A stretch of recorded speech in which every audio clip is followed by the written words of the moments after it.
You are buying a house or land or an investment property, and you've heard the term due diligence period. What the heck is due diligence period? Stick around where I try to break out some of the things that you should be thinking and doing during your due diligence period when purchasing a home or an investment property or land.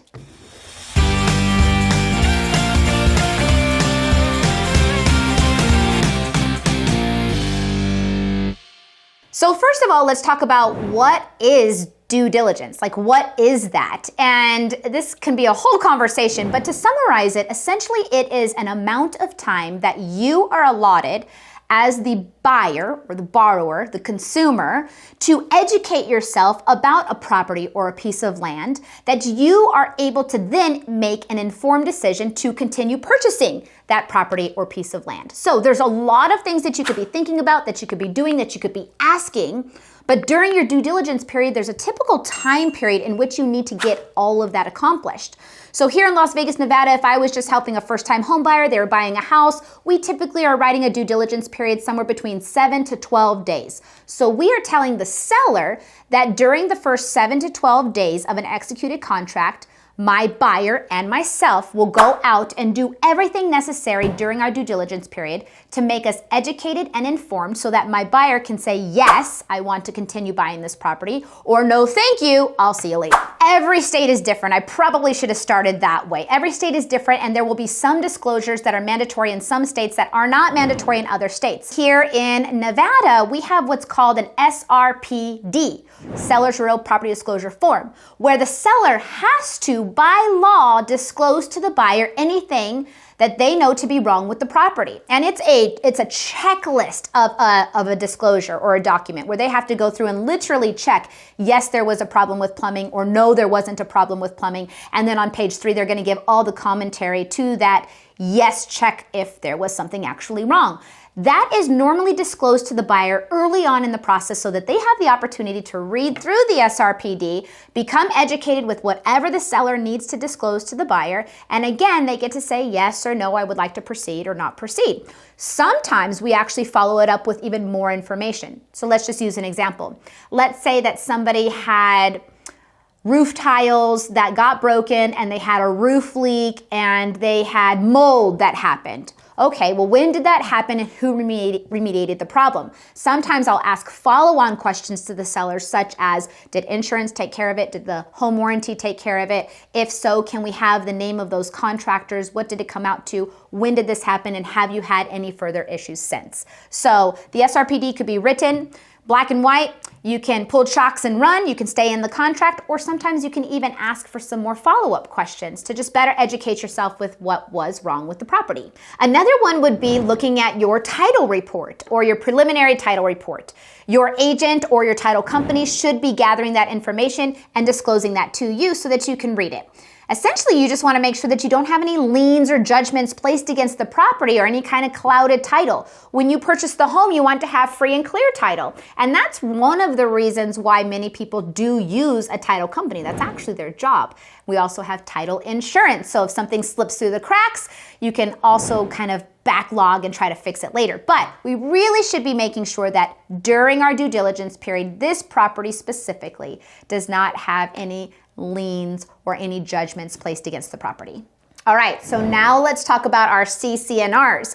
A lot of people think of these as the covenants, conditions, and restrictions, or HOA documents, rules and regulations, all of these things, right?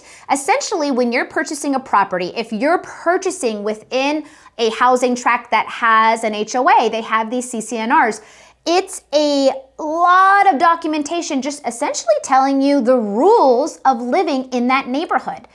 This is huge. Take a minute to read these. So, and I'm going to try and use a couple different examples here, okay? So some things that I've seen buyers very sensitive of would be, let's say, type of animal. Did you know that in some HOAs, the CCNRs actually dictate which kind of animal you can actually have on the property? Like, no joke. They dictate whether you can have 1 dog, 2 dogs, if you can have a pit bull or a Rottweiler, or you can't. And if somebody has a family member that's a pit bull and they can't live in this housing tract, well, that's a no-go. I'm not buying that house. I actually just personally purchased a bunch of land up in Utah, and as of last night, I reviewed my CCNRs, and in one of the sections, I'm not even joking, I wish I could make this stuff up, it said that I am allowed 5 horses, 3 llamas, and 2 dogs. And the dogs can't be any kind of hound dogs because there's a lot of hunting up there. But I just thought that was very, very specific, that I'm allowed 5 horses, 3 llamas, and 2 dogs. So there's that. Furthermore, on those CCNRs, here's a really, really good one to think about if you're an investor. So let's say that you're buying a house and your intention is to rent it out. You're going to want to make sure that in that housing track, there's usually a certain percentage of homeowners they want to see to renters or rentals.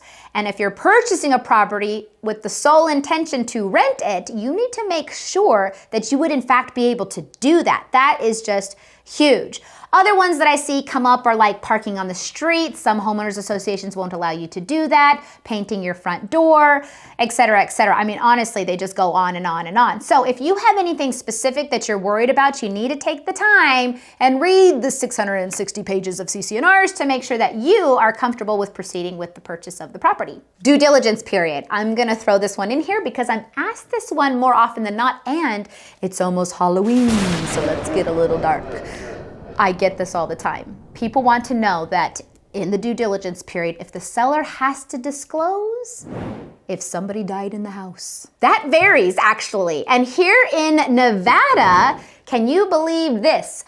The seller does not have to disclose if somebody died in the house. The only time the seller has to disclose if somebody died in the house is if the house killed them. That's the actual terminology. If the house killed them. The only thing I can think of is like a roof falling in on somebody or something like that. So during your due diligence period, if you want to find out if somebody died in your house, if that is something that bothers you, I would say that you use that little thing called Google. There's a lot of stuff that you can find out there in Google. That actually leads me into my last little bit of things that we could talk about with the due diligence period, which is all the things that an agent or a realtor may not bring to you.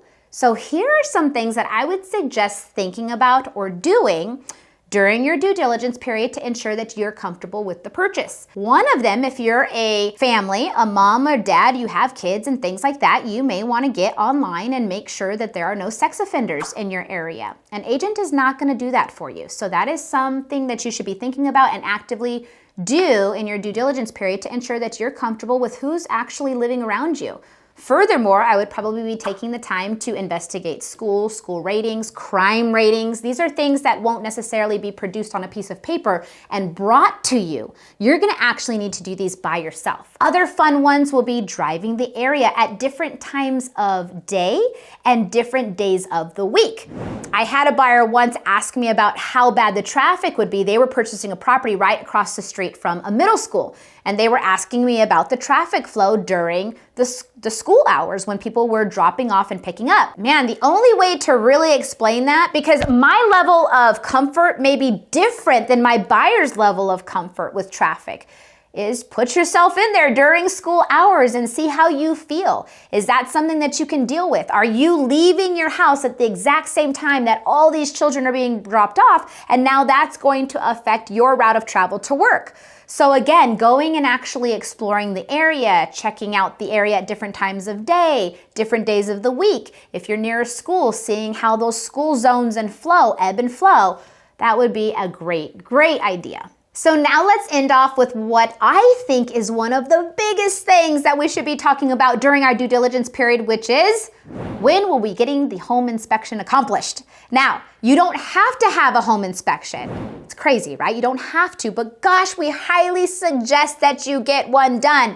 What a peace of mind that is to know that you don't have any kind of water leaks or electrical problems in the property, or that there wasn't a fire at some point that nobody disclosed to you that we could further investigate. So home inspections range in how much they cost. I would say a large range would be anywhere between $250 to $600. Again, that's really going to depend on size of property. And that's, again, an average as well.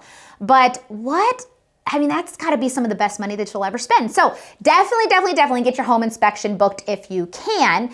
Furthermore, did you know that if you write an offer and you write in the offer, or you are advised by your realtor that you should write that you're going to accept the home in as-is condition, that does not preclude you from getting a home inspection. I'll say it again. Just because you wrote an offer that says that you would be accepting a home in as-is condition, that does not preclude you from getting a home inspection. So still do that. All you're trying to indicate to the seller in that case is that you're not upfront going to be asking for any kind of repairs. And even then, sometimes we're able to renegotiate down the line some repairs or possibly even a credit if something's brought up that's kind of substantial, because at that point, chances are the seller doesn't want you to back out of the deal either. So even though we said up front that we would take the home in as-is condition, if something large comes up, you may have a savvy seller that goes, yeah, that needs to be fixed. Here's a credit, or let me get that fixed, because they don't want to start all over again. So that does not preclude you from getting a home inspection. Again, today we were talking about due diligence period. What is that? That is the time allotted for you to go out and do your homework. That's what it is, to make sure that you're purchasing something that you are fully knowledgeable of. Pros, cons, and all of it. I hope that helped clear up a little bit of what the due diligence period is, what you should be doing, what you should expect.